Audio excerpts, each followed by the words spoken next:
Nouns зат есімдер саналатын және саналмайтын болып бөлінеді. Есімізге түсірейік, ол туралы не білеміз? Countable nouns and uncountable nouns. Саналатын зат есімдердің екі түрі болады. Жекеше және көпше. Және көпше түрді SES жұрнағы арқылы жасаймыз. For example, a tree, two trees, a book, two books, a girl, two girls. Саналмайтын зат есімдердің саналатын зат есімдерден ерекшелігі қандай? Оның көпше түрі болмайды, оның алдында n артикльдері немесе сан қойылмайды. Саналмайтын зат есімдердің көпшілігі осы кестеде берілген. Көп немесе аз дегенді арнайы сөздермен білдіреміз. A lot of, lots of көп дегенді білдіреді, әдетте болымды сөйлемдерде қолданылады.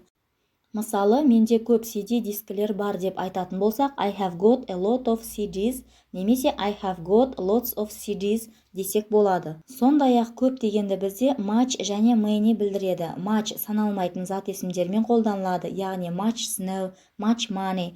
Many саналатын зат есімдермен қолданылады, яғни many books, many tasks, many students. Әдетте болымсыз және сұраулы сөйлемдерде қолданылады. Сұраулы сөйлемдерде how much, how many деп басталады. How much milk do you need? Саған қанша сүт қажет? How many books have you got? Қанша кітабың бар? Аз дегенді a few, a little сөздері арқылы білдіреміз. A few, not many. Көп емес, бірақ жеткілікті. Ол саналатын зат есімдердің көпше түрімен қолданылады. For example, there are a few apples in the fridge. I can make an apple.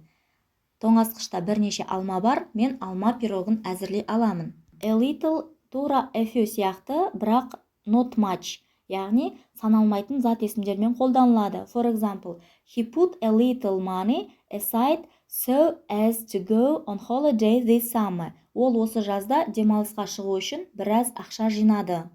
A little, a few сөздері little, few сөздерінен ерекшеленеді. Егер little және few бізге аз, жеткіліксіз, аз мөлшерде дегенді білдірсе, a little біраз, a few бірнеше дегенді білдіреді. Сондай-ақ есте сақтайтынымыз, тағы да айтамын, a little саналмайтын зат есімдермен қолданылады, a few саналатын зат есімдердің көпше түрімен қолданылады. Мысалы, бірдей сөйлемде little, a little сөздерінің қолданылуы. I know little about painting. Мен сурет салу туралы аздап білемін. I know a little about painting. Мен сурет салу туралы бір-екі нәрсені білемін деп аударылады. Few, a few сөздерінің қолданылуы. There are few flowers in my garden. Менің бақшамда гүлдер аз. There are a few flowers in my garden. Менің бақшамда бірнеше гүлдер бар. Тақырыпты бекіту мақсатында 3 тапсырма беріледі. Бірінші тапсырмада зат есімнің саналатын немесе саналмайтын екендігін анықтап жазамыз. Келесі тапсырмада зат есімдерді ұяшықтарға орналастырып, дұрыс сөйлем құраймыз. Төртінші жаттығуды орындау үшін сөйлемдерді мұқият оқып, екі нұсқаның бірін таңдаймыз. Менімен бірге болғандарыңызға рахмет. See you next lesson.